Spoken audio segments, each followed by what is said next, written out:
नमस्कार दोस्तों, मेरे यूट्यूब चैनल में आप सभी का स्वागत है। तो आज हमारी करंट अफेयर की क्लास रहेगी। इसमें हम एडिटोरियल को पढ़ेंगे जो हमारे एग्ज़ाम पॉइंट ऑफ व्यू से बहुत ज़रूरी होंगे। तो स्टार्ट करते हैं अपनी क्लास को। तो देखिए, इससे पहले का मैंने करा दिया है। मैंने सितंबर से स्टार्ट किया, 1 सितंबर से। 1 to 10 मैंने करा दिया है। आज 11 to 20 सितंबर के जितने भी प्रमुख आर्टिकल हैं, हम उसके बारे में चर्चा करेंगे। ये सितंबर से स्टार्ट किया है, थोड़ा लेट किया है, क्योंकि हम करेंगे, देखो, सितंबर टू हमारे एग्ज़ाम से 1 मंथ लास्ट तक। जैसे मई में है तो हम फ़ैब तक का करेंगे इसमें, ठीक है। तो ये हमारा पूरा 1 ईयर का हो जाएगा। देखो, आर्टिकल क्या होते हैं, ये सब रिपीटेड होते हैं, ये कहीं ना कहीं हमारे रिपीट होते रहते हैं। तो हम इसका ध्यान रखेंगे कि रिपीट ना हो हमारी नोटबुक में। आर्टिकल रिपीट होते हैं तो कोई इशू नहीं है, उसके जो भी अपडेट हमारा रहेगा हम सेम आर्टिकल में उसको मर्ज कर लेंगे। तो स्टार्ट करते हैं अपनी क्लास। देखो, कुछ बताना चाहता हूँ मैं। देखो, यूट्यूब पे मैक्सिमम टीचर क्या कर रहे हैं, उनको घंटे के हिसाब से पैसे मिल रहे हैं। तो 1 घंटे 2 घंटे के हिसाब से उनको पैसे मिलते हैं। तो वो क्या करते हैं, एक दिन में 10-10 आर्टिकल आपको पढ़ाते हैं, ठीक है। 10 आर्टिकल हो गए, ठीक है। अब आप 10 आर्टिकल अगर पर डे के पढ़ रहे हैं तो महीने के 25 डे के हिसाब से लगाएंगे आपके, तो मंथली 250 आपके आर्टिकल हो गए, ठीक है। अगर इसको 300 मल्टीप्लाई करेंगे तो लगभग आपके 2,500 के आसपास आपके आर्टिकल 1 ईयर में होंगे। अब इतने सारे 2 से 2,500 आर्टिकल अगर आप ईयरली इकट्ठे करेंगे तो ऐसी कम से कम 20 लक्ष्मीकांत बुक आपके लिए तैयार रहेगी, क्योंकि लगभग उसकी मोटाई इतनी हो जाएगी। जब 2 से 2,500 आर्टिकल आपके 1 ईयर के हो जाएंगे तो मुझे लगता है आप इसका 10% भी रिवीजन नहीं कर पाओगे। जब रिवीजन ही नहीं कर पाओगे, जब पढ़ ही नहीं पाओगे, तो क्या ज़रूरत है इतने आर्टिकल को अपने नोट डाउन करने की। हमारा टारगेट रहेगा, देखो मेरा तरीका क्या है, मेरा तरीका है कि केवल टॉप आर्टिकल हम पढ़ें, ठीक है। टॉप आर्टिकल जो हमारे एग्ज़ाम पॉइंट ऑफ व्यू से बहुत इंपॉर्टेंट है, फालतू के आर्टिकलों के चक्कर में हमें नहीं पढ़ना है। केवल हम उन्हीं आर्टिकल को लेंगे जो हमारे एग्ज़ाम पॉइंट ऑफ व्यू से ज़रूरी होंगे, क्योंकि 2-2,500 आर्टिकल पढ़ के, अब देखो प्रॉब्लम क्या है कि भाई उन टीचर का भी इशू नहीं है। मान लो कि आप महीने के 10 के हिसाब से आपने 2,500 आर्टिकल पढ़ लिए, साल के 2 से 2,500, उसमें से अगर कोई भी एक क्वेश्चन आ गया ना आर्टिकल में से, तो शोर मचा देंगे, जो मैंने पढ़ाया था उसी में से आया, जो मैंने पढ़ाया था उसी में से आया। अब बताओ, 2 से 2,500 आर्टिकल पढ़ाएगा आदमी तो उसमें तो क्वेश्चन आएगा ना, एक दो, दो तीन चार क्वेश्चन तो आएंगे ही, ठीक है ना। अब ऐसा तो है नहीं एक भी क्वेश्चन नहीं आएगा, 2-3 क्वेश्चन तो आ जाएंगे। तो इसमें कौन सा बड़ी बात हो गई। हाँ, अगर पूरा पेपर उसी में से आया तब तो मैं मान लूँ, हाँ भाई बहुत बढ़िया है, लेकिन ऐसा होता नहीं है। वो केवल एक दो अपना स्क्रीनशॉट लेकर आपको वायरल करा देंगे, आपको दिखाते रहेंगे, हाँ मैंने पढ़ाया था आया, मैंने पढ़ाया था आया। और सोचो, 2,500 आर्टिकल पढ़ के भी अगर एक दो क्वेश्चन नहीं आए, ठीक है, एक दो क्वेश्चन भी नहीं आए तो क्या फ़ायदा भाई, एक दो क्वेश्चन तो आ ही जाएंगे, लेकिन 2,500 आर्टिकल भी तो आपको पढ़ने पड़ेंगे। तो ऐसी मिस्टेक बिल्कुल भी ना करें। तो हम स्टार्ट करते हैं अपनी क्लास को। देखो, अब मैंने जैसे लास्ट में क्या जापान रिलेशन के बारे में पढ़ाया था, इंडिया जापान के बारे में। देखो, जितने भी भारत के पड़ोसी देश हैं, ठीक है, ये हमारे सिलेबस में आईआर का टॉपिक है, वहाँ हमारे है अंतर्राष्ट्रीय संबंध के बारे में, हमारे पड़ोसी देश। तो हमारी यूनिट है उसमें डायरेक्ट है ये। तो देखो, हमने जापान के बारे में पढ़ा, तो आज का हमारा रहेगा बांग्लादेश के बारे में, क्योंकि सबसे इम्पोर्टेंट हमारा बांग्लादेश है, क्योंकि बांग्लादेश से डायरेक्ट हमारी सीमा भी टच करती है और बांग्लादेश का हमारा पुराना इतिहास भी रहा है, तो हम इसके बारे में पढ़ते हैं।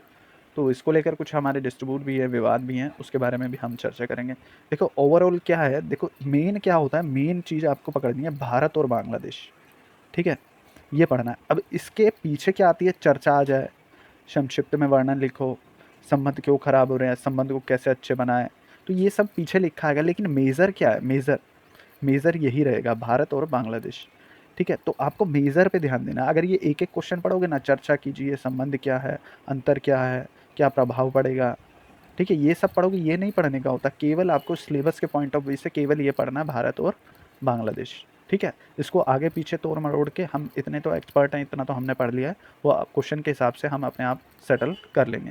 देखो, मैंने आपको पहले भी बताया था क्वेश्चन को कैसे लिखते हैं। सबसे पहले हमारा कुछ इंपॉर्टेंट फैक्ट होते हैं जहाँ से हम अपने क्वेश्चन को शुरुआत करते हैं। उसके बाद क्या होता है, मिडल एरिया।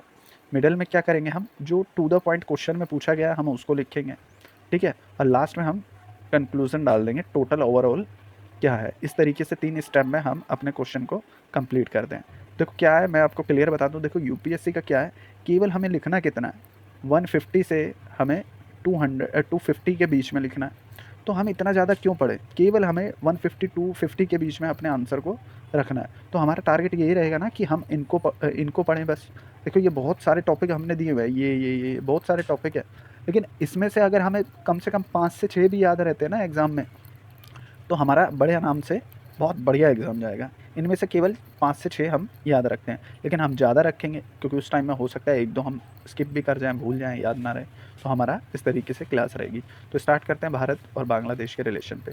देखो, बांग्लादेश जो है चारों ओर भारत से घिरा हुआ है। अब इस पॉइंट को हम लिखेंगे, क्वेश्चन स्टार्टिंग करेंगे तो ये लिखेंगे, इसके आगे भी आप कुछ लिख सकते हैं। चारों ओर भारत से घिरा हुआ है, कहीं न कहीं भारत से कनेक्ट है, व्यापार की दृष्टि से, तो वो अपने हिसाब से हम कर देंगे। अब सीमा क्या है? देखो 4046.7 किलोमीटर, ठीक है? और एक तरफ क्या है, बंगाल की खाड़ी है, वो भी भारत से ही जुड़ी हुई है। देखो, और बांग्लादेश को स्वतंत्र देश की मान्यता देने वाला कौन है? भारत है। तो ये कहीं न कहीं हमारा प्लस में रहता है कि हम बांग्लादेश को लेकर हमेशा हम बड़प्पन दिखाते आए हैं शुरू से। बांग्लादेश को आज़ाद कराने में भारत की बहुत बड़ी भूमिका रही है। आज़ादी में सहयोग किया बांग्लादेश की, और नेबरहुड फर्स्ट पॉलिसी, ठीक है? हम फर्स्ट मित्र के तौर पे भी किसको देखते हैं? बांग्लादेश को। ये हमारी पॉलिसी है। रविंद्रनाथ टैगोर का जो राष्ट्रीय गान है, ठीक है? हमारा जो राष्ट्रीय गान है, तो बांग्लादेश का भी राष्ट्रीय गान रविंद्रनाथ टैगोर ने ही दिया है। तो ये हमारा क्या होगा? ये हमारा इम्पोर्टेंट फैक्ट हो जाएँगे, जो बांग्लादेश और भारत के संबंध में स्टार्ट करने से पहले हमें ये कुछ फैक्ट याद रखने होंगे। तो ज़रूरी नहीं है, मान लो कि एक हम ये भूल जाते हैं तो हम यहाँ से स्टार्ट कर देंगे, ये भूल जाते हैं तो हम यहाँ से स्टार्ट कर देंगे। तो 2-3 पॉइंट ही लिखने हैं, ज़रूरी नहीं है ये इतने सारे पॉइंट लिखने की। मतलब जो आपको याद रहें उस हिसाब से लिख देना। लेकिन आपने क्वेश्चन को 150 पूछा है तो 150 के अराउंड लिखेंगे, 250 पूछा है तो 250 के अराउंड लिखेंगे। देखो, यूपीएससी का प्रॉब्लम ही ये है कि हमारे पास हज़ारों शब्द होते हैं, लेकिन हमें लिखना मैक्सिमम 250 के बीच में, ऐसे को छोड़ देता हूँ। तो हमें यही प्रॉब्लम रहती है। तो इसी को देखते हुए हम टॉपिक वाइज पढ़ रहे हैं। अब देखो, रिलेशन क्या है, संबंध क्या है? देखो, आर्थिक और दक्षिण एशिया मुक्त व्यापार क्षेत्र, ये हमारे संगठन है, साफ्टा, ठीक है? इसके बारे में आपने पढ़ा होगा। तो इससे रिलेटेड हम बता देंगे कब हमारी कौन सी मीटिंग हुई। तो जो करंट में हमारा जो अपडेट रहेगा उस हिसाब से हम इसको लिख देंगे। नदी जल बंटवारा को लेकर हमने संधि की थी, गंगा जल संधि 1996 में, ठीक है? तो इसके बारे में हम लिख देंगे। टोटल 54 नदियाँ हैं उसको लेकर, ठीक है? कनेक्टिविटी, संपर्क के बारे में लिखेंगे हम। जल, भूमि, वायु तीनों मार्ग से हमारा संबंध है बांग्लादेश से। हम जल से भी जा सकते हैं, वायु से भी, और भूमि के थ्रू भी, क्योंकि हमारी भूमि टच करती है। अगरतला ओखरा रेल लिंक जो अभी हमने स्टार्ट की है बांग्लादेश और भारत के बीच में, ठीक है? विद्युत और ऊर्जा सहयोग भी रहा है, क्योंकि मैत्री जो पाइपलाइन है भारत और बांग्लादेश के बीच में ही है, ठीक है? तो ये क्या हमारे संबंध है, मतलब भारत और बांग्लादेश के संबंध मजबूत कैसे बनते हैं? तो ये आधार है हमारे संबंध को मजबूत बनाने वाले, ठीक है? पर्यटन की दृष्टि से देखें तो चिकित्सा के लिए, देखो चिकित्सा अभी क्या है, बांग्लादेश में इतनी अच्छी नहीं है, तो क्या वो भारत पे कहीं ना कहीं एम्स में वो लोग वीज़ा के थ्रू भारत में आते हैं एम्स में इलाज कराने के लिए। तो कहीं ना कहीं भारत के लिए ये चिकित्सा के लिए बहुत इम्पोर्टेंट है, ठीक है? क्योंकि जो भी टूरिस्ट, देखो ये क्या कहते हैं कि ये भी हमारे टूरिस्ट है। अब वो इलाज करने के लिए आएंगे, भारत में रहेंगे, तो कुछ ना कुछ तो पे करेंगे ना। तो ये कहीं ना कहीं भारत के प्लस पॉइंट में जाता है, और अंतर्राष्ट्रीय स्तर पर भी भारत की छवि अच्छी बनती है। तो ये हमारा, ये क्या है, हमारे संबंध है। आगे हम बढ़ते हैं। अंतर्राष्ट्रीय मंच, अब इसके बारे में भी हम करंट अफेयर में जो भी हमारे टॉपिक चलते रहेंगे उसमें ऐड ऑन करते रहेंगे हम। ये सार्क में हम दोनों आपस में एक ही मंच पे हैं, बिम्स्टेक में भी है, ठीक है? और हिंद महासागर रिम एसोसिएशन में भी हम दोनों साथ में हैं, बांग्लादेश और भारत, ये 3 संगठन है। और भी है, लेकिन मेजर जो है यही है। देखो, अब मुद्दे क्या है, अब प्रॉब्लम क्या है, भारत और बांग्लादेश के बीच में जो प्रॉब्लम है, जो प्रॉब्लम आती है, वो किन किन मुद्दों पर रहती है। अगर इन इन प्रॉब्लमों को हम सलूशन में कन्वर्ट कर दें, ठीक है, इन सब प्रॉब्लम को हम सलूशन में कन्वर्ट कर दें, तो भारत और बांग्लादेश के संबंध और मजबूत हो जाएंगे, ठीक है? तो हमें ऐसे अपने क्वेश्चन की तैयारी करनी है। देखो, तीस्ता जल नदी विवाद, ठीक है, ये सबसे इम्पोर्टेंट है, क्योंकि आज तक इसका समाधान नहीं हो पाया। देखो, जो नदी का विषय है ना, जो जल विषय है, वो किस में आता है? वो हमारा राज्य सूची में आता है, ठीक है? राज्य सूची में आता है। तो राज्य सूची में आने के कारण अब केंद्र जो भी निर्णय लेगी राज्य से पूछ के लेगी। तो हमेशा राज्य, केंद्र में किसी और की सत्ता होती है और राज्य में किसी और की सत्ता होती है। तो इस वजह से इस पे कोई, मतलब कोई डिसीज़न नहीं हो पाता। तो ये हमारा विषय है, ठीक है? और भाई हमारे लिए भी ज़रूरी है, क्योंकि धान की खेती होती है, तो भारत के लिए भी तीस्ता नदी का जल बहुत इम्पोर्टेंट है। और मुद्दा क्या है? अवैध प्रवासन। अब म्यांमार के जो रोहिंग्या शरणार्थी हैं, वो म्यांमार के रास्ते ही तो भारत में प्रवेश किया है। तो ये भी बहुत बड़ा मुद्दा है, जो कहीं ना कहीं बांग्लादेश और भारत के संबंध में प्रॉब्लम क्रिएट कर रहा है। तो मादक जो पदार्थ है, जैसे कि मानव तस्करी, वन्य जीवों की तस्करी, पक्षियों की तस्करी होती है ना बांग्लादेश और भारत के बीच में, ये भी क्या प्रॉब्लम क्रिएट करता है। ठीक है, आतंकवाद, ठीक है, जमात अल मुजाहिदीन जो बांग्लादेश का आतंकवादी संगठन है, तो इसके बारे में भी हम लिख सकते हैं, ये भी कहीं ना कहीं प्रॉब्लम कर रहा है। और चीन का बढ़ता प्रभाव, देखो बेल्ट एंड रोड जो योजना है चीन की, वो कहीं ना कहीं बांग्लादेश भी उसके समर्थन में है, और ये हमारे लिए बहुत बड़ा चिंता का विषय है। और देखो सांप्रदायिक मुद्दे, अब देखो नुपुर शर्मा का जो इशू है ना, ये इसको हम लिख सकते हैं क्योंकि अभी लेटेस्ट में है, ये करंट में है। और ये मुद्दे लिखेंगे ना तो हम औरों से कहीं ना कहीं कुछ नंबर प्लस में ही रहेंगे, क्योंकि ये मुद्दा लेटेस्ट में है। और जो सोशल मीडिया है, इसको हम सांप्रदायिक मुद्दे की जगह सोशल मीडिया का प्रभाव भी डाल सकते हैं। ये भी मुद्दा रहा है, नुपुर शर्मा का जो विवाद है आपको पता ही है, तो उससे रिलेटेड भी वहाँ पर लोगों की भावना को आहत पहुँचा है, तो वो भी कहीं ना कहीं भारत के संबंध को प्रभावित करते हैं। तो ये सारे मुद्दे हैं जो कहीं ना कहीं भारत और बांग्लादेश के संबंधों को मजबूत बनाते हैं ये सब, और ये सब क्या करते हैं, भारत और बांग्लादेश के रिश्तों को कमज़ोर करते हैं, तो हमें इनको ठीक करना है। तो इस तरीके से हमने ये पूरा क्वेश्चन कर लिया है भारत और बांग्लादेश को लेकर, तो यहाँ से कोई क्वेश्चन बाहर ही नहीं जाएगा। तो इस तरीके से हम एक एक टॉपिक को क्लियर करते चलेंगे। अब जो भी नया, जो भी हमारे मतलब हम सार्क में मिलते हैं या कहीं भी मिलते हैं या कोई भी हमारा एग्रीमेंट होता है, तो इसमें हम इसी टॉपिक में उसको प्लस करते चलेंगे। तो ऐसे हम एक एक टॉपिक को अपने को तैयार करते चलेंगे। आगे हम बढ़ते हैं। देखो खाद्य सुरक्षा, अब ये भारत का बहुत बड़ा इशू रहा है खाद्य सुरक्षा को लेकर। अब खाद्य सुरक्षा का तो भाई क्वेश्चन आना ही आना है। कोविड के बाद जो सबसे बड़ा इशू रहा है हमारा खाद्य सुरक्षा को लेकर रहा है। ठीक है, तो खाद्य सुरक्षा भारत का शुरू से ही क्या रहा है, बेसिक मुद्दा रहा है। देखो हम कितना भी डेवलप कर लें, लेकिन एक एक बहुत बड़ी पॉपुलेशन जो गरीबी में रहती है, तो खाद्य सुरक्षा तो उसके लिए बहुत ज़रूरी है, क्योंकि आदमी को जीने के लिए क्या चाहिए, बेसिक नीड तो चाहिए। और बेसिक नीड में क्या आता है, खाद्य आता है। जब खाना ही नहीं होगा तो व्यक्ति कैसे हम पोषण को प्राप्त कर पाएंगे, जब तक पोषण नहीं मिलेगा तो कैसे हम देश के लिए, देश के डेवलपमेंट में हम अपना योगदान दे पाएंगे। तो ये खाद्य सुरक्षा का टॉपिक है। देखो भारत 5वीं सबसे बड़ी अर्थव्यवस्था बन गया। देखो ये कहने को 5वीं बड़ी अर्थव्यवस्था बन गया, लेकिन असल में अगर पॉपुलेशन से इसको काउंट करें ना तो बहुत नीचे हैं हम लोग। केवल बोलने मात्र से कुछ नहीं होता, बहुत बड़ी इकोनॉमी है, लेकिन पॉपुलेशन भी तो देखो ना कितनी बड़ी पॉपुलेशन है इंडिया की। तो 5वीं बड़ी अर्थव्यवस्था इंपॉर्टेंट नहीं है कि हम अपने लोगों को कितना अच्छा जीवन स्तर दे रहे हैं, हमें उसके बारे में सोचना होगा। ये वैश्विक भुखमरी सूचकांक है।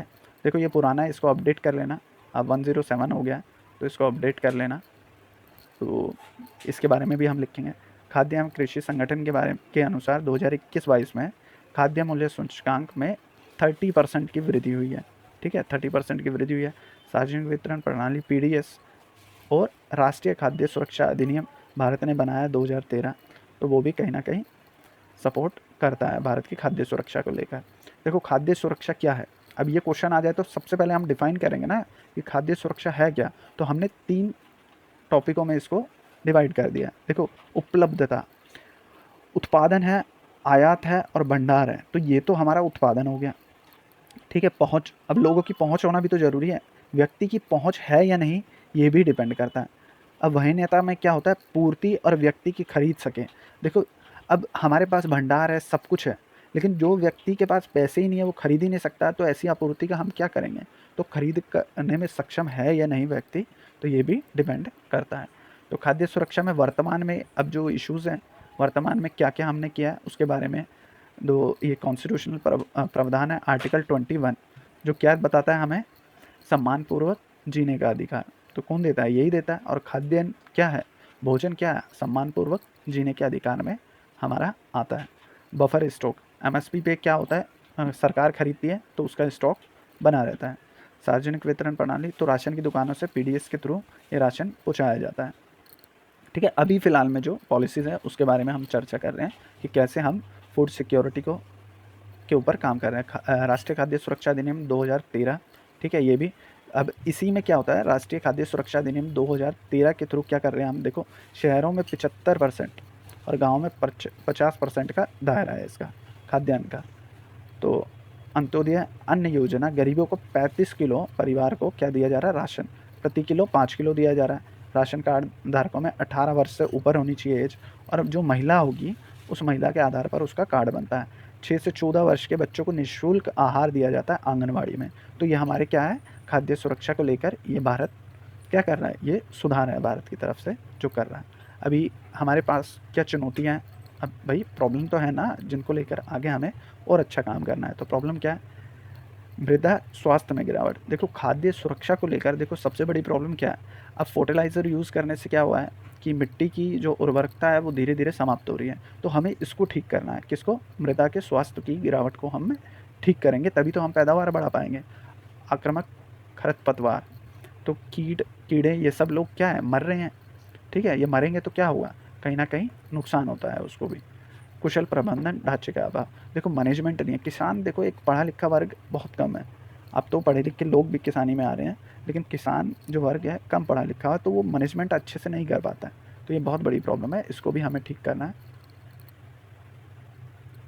अब देखो क्या हो रहा है, देखो मोटे अनाज की पैदावार कम हो रही है, जिसमें पानी क्या होता है, उपजाने में, ये उपजाने में लिखा हुआ है, उपजाने में कमी। तो मोटा अनाज तो हम कम उगा रहे हैं, लेकिन और अनाज हम ज़्यादा उगा रहे हैं जिसमें पानी बहुत ज़्यादा लगता है। तो हमें मोटे अनाज पे बढ़ावा देना पड़ेगा। पर्याप्त अब भंडार है, क्योंकि भंडार बहुत कम है जहाँ स्टोरेज हम कर सकें। और भाई जलवायु परिवर्तन का तो प्रभाव पड़ ही रहा है पूरे हमारी एग्रीकल्चर में। आपूर्ति श्रृंखला में व्यवधान। तो कोविड-19 आने से क्या हुआ है, हमारा जो आपूर्ति श्रृंखला है वो कहीं न कहीं कोलैप्स करा है, बीच में टूटा है। तो इसको भी हमें ठीक करना है। राशन कार्ड को आधार से लिंक करना ही होगा। देखो आधार से लिंक होता है ना राशन कार्ड, तो कोई बिहार का पर्सन दिल्ली से कोई भी सामान ले सकता है। पूरी इंडिया में उसका राशन कार्ड कहीं का भी और किसी भी दुकान से वो सामान मतलब अपना राशन ले सकता है। ये कहीं न कहीं अच्छा पॉइंट है। तो ये हमारा हमने पूरा ओवरऑल पढ़ा खाद्य से संबंधित। तो इससे रिलेटेड जब भी क्वेश्चन आएगा तो हमें ये 5-6 पॉइंट हर टॉपिकों के हमें याद होने चाहिए, ताकि हम फटाक से अपने आंसर को लिख दें। तो ये वही इंपॉर्टेंट आर्टिकल है जो हमारे एग्ज़ाम पॉइंट ऑफ व्यू से ज़रूरी है। अब इतने सारे आर्टिकल पढ़ने से अच्छा वो पढ़े ना जो हमें पता है एग्ज़ाम में आएँगे, तो हम उसी को टारगेट करेंगे। अब देखो विदेश नीति में क्या है, कूटनीति में टेक्नोलॉजी, प्रौद्योगिकी। ठीक है, आज की डेट में देखो विदेशी संबंध में क्या हो गया है, अब कूटनीति में क्या हुआ है, प्रौद्योगिकी का इस्तेमाल हुआ है। ठीक है, तो इससे क्या होता है, अब यहाँ बैठे बैठे हम क्या करते हैं, हम यहाँ बैठे बैठे सब कुछ कर देते हैं। जैसे किसी कोई भी मीटिंग हो रही है तो यहाँ बैठे भाई लाइव करी, जैसे आज यूट्यूब पे हम लाइव पढ़ रहे हैं। तो ऐसे क्या होता है, लाइव लाइव हम कहीं न कहीं किसी भी देश से, जैसे मोदी को मीटिंग करनी है या कोई भी हमें एग्रीमेंट करना है, तो हम लाइव आकर उसको कर लेते हैं। अब कूटनीति में विज्ञान क्या, देखो हथियारों में साइंस की ज़रूरत है। ठीक है, जलवायु परिवर्तन में साइंस की ज़रूरत है, और साइबर सुरक्षा के लिए हमें किसकी ज़रूरत है, साइंस की ज़रूरत है। तो साइंस टेक हमारी लाइफ का एक इम्पॉर्टेंट पार्ट बन गया है, जो हमारे अंतर्राष्ट्रीय संबंध को भी कहीं न कहीं प्रभावित करता है, और हमें इसका प्रौद्योगिकी का यूज़ करना चाहिए हमारे अंतर्राष्ट्रीय संबंधों को सुधारने में। मानव स्वास्थ्य के लिए भी ज़रूरी है, ऊर्जा पर्यावरण के भी ज़रूरी है, अंतरिक्ष के लिए भी ज़रूरी है। इन सब के लिए वैज्ञानिक इनपुट की ज़रूरत है। तो साइंस टेक की हमें क्या है, कूटनीति में, विज्ञान में हमारी ज़रूरत है। कूटनीति के लिए विज्ञान देखो शक्ति संतुलन के लिए बहुत ज़रूरी है, क्योंकि देखो अंतर्राष्ट्रीय संबंधों में अब क्या हो गया, टेक्नोलॉजी बहुत इंपॉर्टेंट हो गई है। तो शक्ति संतुलन के लिए भी हमें क्या, हम अगर हम टेक्नोलॉजी में मजबूत रहेंगे तभी तो हमारा शक्ति संतुलन बना रहेगा। अगर हम टेक्नोलॉजी में पीछे रहे और अमेरिका, जापान, चीन, पाकिस्तान ये टेक्नोलॉजी में आगे बढ़ गए, तो हम कहीं ना कहीं पीछे रह जाएंगे। तो आने वाला समय क्या है, टेक्नोलॉजी का सारा साइंस पे आधारित है। ठीक है, तो हमें शक्ति संतुलन के लिए भी इसमें बढ़ावा देना पड़ेगा। विचारों का आदान प्रदान, एक देश से दूसरे देशों के बीच में संबंध में हम क्या करेंगे, अपने टेक्नोलॉजी का क्या करेंगे, आदान प्रदान करेंगे। ठीक है, विज्ञान के लिए कूटनीति, साइंस टेक में लाभ कमाने के लिए, देखो इसमें अब क्या हो गया है, लाभ कमाने के लिए भी हो गया। अब अंतरिक्ष में मानव यान भेजे जाएंगे, उनके घुमाने के लिए काम आएगा। ठीक है, तो ये एक टूरिस्ट हब की तरह बन जाएगा। तो द्विपक्षीय बहुपक्षीय संबंध को स्थापित करने के लिए भी ये बहुत इंपॉर्टेंट है। अर्थव्यवस्था में भी ये क्या, साइंस टेक बहुत मजबूती प्रदान करता है। ठीक है, तो इस तरीके से टेक्नोलॉजी का हम अंतर्राष्ट्रीय संबंध में कैसे यूज़ करेंगे उसके बारे में ये हमारी बात है। अब देखो प्रॉब्लम क्या है, चुनौतियाँ क्या है, अंतरिक्ष, बाह्य अंतरिक्ष। ठीक है, ये हमारी चुनौती है कि हम कैसे अपनी टेक्नोलॉजी को मजबूत करें, जो अंतरिक्ष में हम अपने आप को स्थापित कर सकें। क्योंकि देखो अमेरिका, रशिया, ठीक है, अब चीन, ये बहुत तेज़ी से डेवलप हो रहे हैं अंतरिक्ष में। तो हमें भी उनके बराबर पहुंचने के लिए हमें क्या करना होगा, इस पर काम करना होगा। साइबर युद्ध और साइबर सेना का हमें गठन करना पड़ेगा, क्योंकि आने वाला समय क्या है, साइबर युद्ध से होगा। तो कहीं ना कहीं हमें इसमें सुधार करना पड़ेगा। तो ये हमारे पास प्रॉब्लम है, ये प्रॉब्लम है। जैसे जैसे टेक्नोलॉजी बढ़ रही है तो ये प्रॉब्लम भी तो खड़ी हो रही है। तो ये हमारी प्रॉब्लम है। अब अंतरिक्ष का कचरा भी तो बढ़ेगा, जितने ज़्यादा स्पेस रहेंगे अंतरिक्ष कचरा भी बढ़ेगा, और साइबर युद्ध भी बढ़ेंगे। जैव हथियार, अब देखो कोविड का जो इशू है वो कहीं ना कहीं एक तरह से लगता है कि जैविक हथियार का प्रयोग किया हुआ है। पूरे देश की इकोनॉमिक को कोलैप्स कर दिया चाइना ने। लेकिन अभी रिसर्च चल रहा है और चाइना इतना मजबूत है कि वो कोई ना कोई बहाना लगा के बच जाएगा। डेटा की गोपनीयता, अब डेटा देखो सार्वजनिक हो जाता है, डेटा लीक हो जाता है, ये भी बहुत बड़ा मुद्दा है। और चीन का बढ़ता प्रभाव, देखो ये तो टॉपिक में आएगा, चीन का बढ़ता प्रभाव कहीं ना कहीं इफेक्ट कर रहा है अंतर्राष्ट्रीय संबंधों में सबके। देखो जितने भी हैकर होते हैं ना, ज़्यादातर चीन में बैठे रहते हैं, वो हैक कर लेते हैं। भारत में देख रहे हो किस तरीके से लोन ऐप बनाया जा रहा है और कैसे हमारा यूथ उसमें फंस कर सुसाइड कर रहा है। तो ये बहुत बड़ा इशू है चाइना का। अब उपाय क्या है, अब हमें इसके उपाय क्या करने हैं? एकीकृत भुगतान प्रणाली के साथ विश्व में एकीकृत होना। देखो यूपीआई जो भारत लेकर आया ना, वो बहुत इंपॉर्टेंट है। हमें और देशों को या पूरे विश्व को इससे जोड़ना होगा। अगर ऐसा हम कर पाएँ तो कहीं ना कहीं भारत की छवि बहुत मजबूत होगी अंतर्राष्ट्रीय स्तर पर। अभी तक यूपीआई में कौन जुड़ा है? नेपाल, भूटान, सिंगापुर और यूएई ने यूपीआई को अपना लिया है। ऐसे ही और भी देश अपनाएंगे तो भारत की इकोनॉमिक बहुत तेज़ी से मजबूत होगी और अंतर्राष्ट्रीय स्तर पर भी भारत के इनोवेशन को बढ़ावा मिलेगा। स्वास्थ्य क्षेत्र में अग्रणी है भारत, जिसमें जेनरिक दवाई, हम विदेशों में भी क्या करते हैं, जेनरिक दवाइयाँ देते हैं। तो ये भी कहीं ना कहीं भारत की छवि को सुधारती है। वैक्सीन की डिप्लोमेसी, देखो हमने कितनी वैक्सीन डोज अपने पड़ोसी राज्यों को, ज़रूरतमंद देशों को दी है। तो ये भी कहीं ना कहीं भारत की छवि के लिए अच्छा है। बहुपक्षवाद को बढ़ावा देना, ठीक है, तो हम बढ़ावा देंगे। विज्ञान पर्यटन, तो विज्ञान देखो साइंस में हम पर्यटक को बढ़ावा देंगे। तो ये सब हमने पढ़ा किसके बारे में, कि अंतर्राष्ट्रीय संबंध में टेक्नोलॉजी किस तरह से प्रभावित करती है। तो ये हमारा टॉपिक था, उम्मीद करता हूँ आपको ठीक लगा हुआ। तो इस तरीके से हम पढ़ेंगे। देखो 10 दिन में हमने केवल 3 टॉपिक किए, लेकिन ये तीनों के तीनों हमारे एग्ज़ाम के लिए बहुत इंपॉर्टेंट है। देखो ज़रूरी सभी होते हैं, लेकिन इम्पॉर्टेंट क्या होते हैं, जो कहते हैं ना कि ये तो आएगा ही आएगा पेपर में, तो उस टाइप के हमें पढ़ने हैं। अपने पूरे कोर्स को आप डिवाइड कर दो, जो सबसे इम्पॉर्टेंट है ना केवल उसी को टारगेट करो। जो भी सबसे इम्पॉर्टेंट है केवल उसको टारगेट करो। अगर 2-2.5 हज़ार अगर आर्टिकल ईयरली पढ़ोगे तो कुछ नहीं होगा भाई, ठीक है। तो आपको इस बात को ध्यान रखना है, हम केवल इम्पॉर्टेंट आर्टिकल को पढ़ते हैं और उसी से हम अपने तैयारी करते हैं, उसी के थ्रू हम अपनी तैयारी करते हैं। तो ये आज की हमारी क्लास थी, उम्मीद करता हूँ आपको अच्छी लगी होगी। तो लाइक सब्सक्राइब ज़रूर करें। थैंक यू जुड़ने के लिए।